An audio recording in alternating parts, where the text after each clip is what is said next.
Hey everybody, Sarah Rosensweet here, Peaceful Parenting Coach. School just started here where I am in Toronto, and if you are like most parents, you may be noticing that your child is having a lot of meltdowns after school.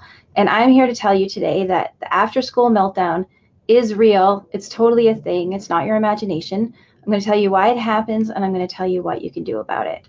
So if you are like many of us, actually, my kids are older now, but I dealt with this plenty when they were younger. They come in and maybe they just start whining. Maybe they have a full-blown meltdown about some little thing. Maybe they're just really uncooperative and not doing what you've asked them to do and are bugging you. You're trying to get food on the table, whatever it is. The after-school meltdown really is a thing, and this is why it happens. Two reasons, basically. One is that they have what we call in peaceful parenting a full emotional backpack. So the emotional backpack is a metaphor for our bodies where we carry around a lot of feelings and, little things that happen to us during the day or big things that happen to us. We can't deal with it in the moment. We don't want to, or we don't feel safe. So we hold on to it for later. We do this as adults. You might have a bad day at work and come home and start slamming things around in your kitchen or snap at your spouse. I mean, I guess that's the sort of after work meltdown, because you've got a full emotional backpack. You've had feelings and difficult feelings that you haven't dealt with or processed during the day. So maybe your child is really sensitive and the teacher yells at another child and upsets her. Or maybe your child doesn't want to leave you and they've missed you all day and they're carrying that around. Maybe your child actually, gets in trouble at school, or their best friend doesn't want to sit with them, or you forgot to pack a cookie, or whatever it is. All of these emotional difficulties that your child doesn't want to deal with at the moment or doesn't feel safe to deal with, they're going to carry them around. What happens when you put feelings in your emotional backpack or your body, when you hold on to them, is that at some point they will come up on their own to be healed and processed. Just like what I said, when you come home and all the feelings from your day start to come out. And unless you deal with it in a healthy way, talk to your partner, or maybe have a cry if it was a really hard day, or go for a run, or whatever it is that you do to process your feelings, they're gonna come out, and you're gonna snap at somebody or yell at somebody. So our kids need to process their feelings. We're going to talk about that in a minute, how to help them with processing their feelings. But I think the other reason kids have the after-school meltdown is because they have a limited amount of self-regulation.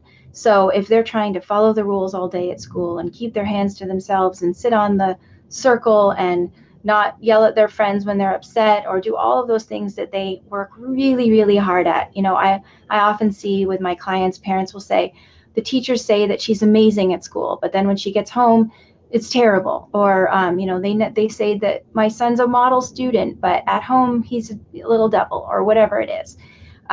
Kids work very hard to keep things together at school, and so they've used up all of their self-regulation and all of their willpower. I always say, picture that you work at a fast food restaurant and you have teenagers, or sorry, I don't mean to badmouth teenagers. I love teenagers, but say you have teenagers working for you who aren't working very hard, and you're constantly having to keep everybody on track and to correct them and be like as the best boss that you can be, and not yell at people like, what the heck are you doing? And you're really just keeping it together. And then you go home and you yell at your partner or yell at your kids. You've used up all of your restraint during the day at your job at the fast food restaurant. So you've used it all up, and you don't have any more when you get home. Just like kids, they've got a limited amount of restraint, willpower, self-regulation, and if they use it up all at school, then there's none left for when they get home. Okay, so now we've shown how after-school meltdown is real. It's a thing. It happens because kids haven't processed all their feelings from the day, and it happens because they've used up all of their energy trying to be good at school. So how can you help them? I think one really big tip is bring a snack with you when you pick them up, or whoever picks them up. That will help a lot, because if they have low blood sugar, when they're dealing with all this stuff, it's going to be even worse. So bring a snack, give them a snack right away, something with protein and a little sugar maybe. And then the rest of it really is just changing your attitude so that you understand what's going on. You expect that this after-school meltdown will likely happen. And I have to say, it does happen more at the beginning of the year until kids sort of get used to school. So as you know, it could keep happening throughout the year until your child gets older and more mature, or it could just happen more in the beginning of the year. So really just adjust your attitude, expect the meltdown.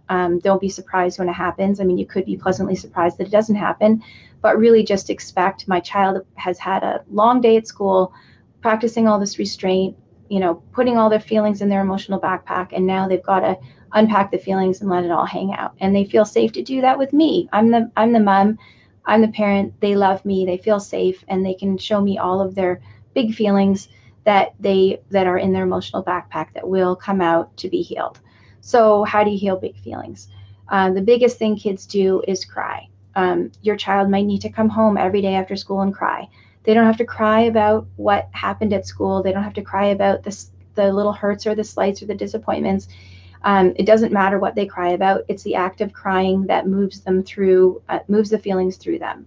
Picture you've had a hard week and Friday night you watch a sad movie.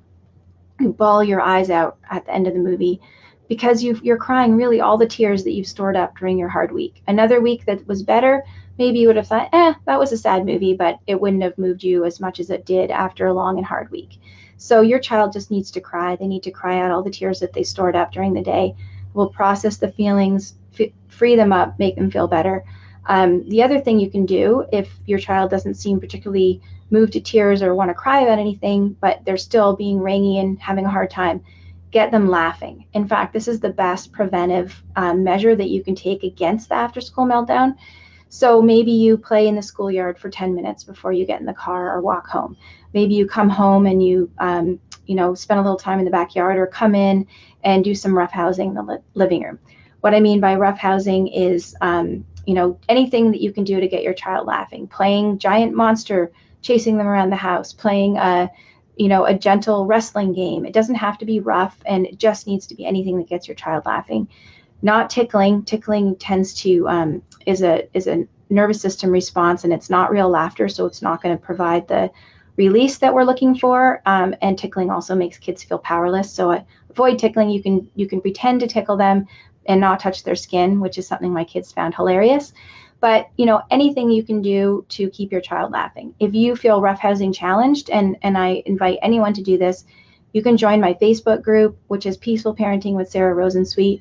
I have a document in that group that has tons of roughhousing ideas from other parents that we've been compiling, of all the things that they do to get their child laughing. Laughter is, it makes endorphins and serotonin and oxytocin. It actually shifts the body's chemistry, makes you feel better, and you know that how good a good laugh feels. So really get your child laughing after school as a preventive measure, and also to help them empty their emotional backpacks and get some of those feelings out, so they don't have to pick a fight with you, so they don't have to whine, so they don't have to have that meltdown. Although if they do have the meltdown, meltdowns are good. They are your friends. That the tears that come will be healing and processing all those feelings. So I hope that helped, that explained to you about the after-school meltdown, what causes it, what you can do about it. For more, to continue our conversation, you can join my Facebook group, Peaceful Parenting with Sarah Rosensweet, or I also invite you to do a free 20-minute consult with me. You can shoot me a PM on Facebook and we can set that up, or leave a comment here and I'll shoot you a PM. I look forward to speaking to you and continuing our conversation in the Facebook group. And I hope the start of school is going well for you. Okay, bye.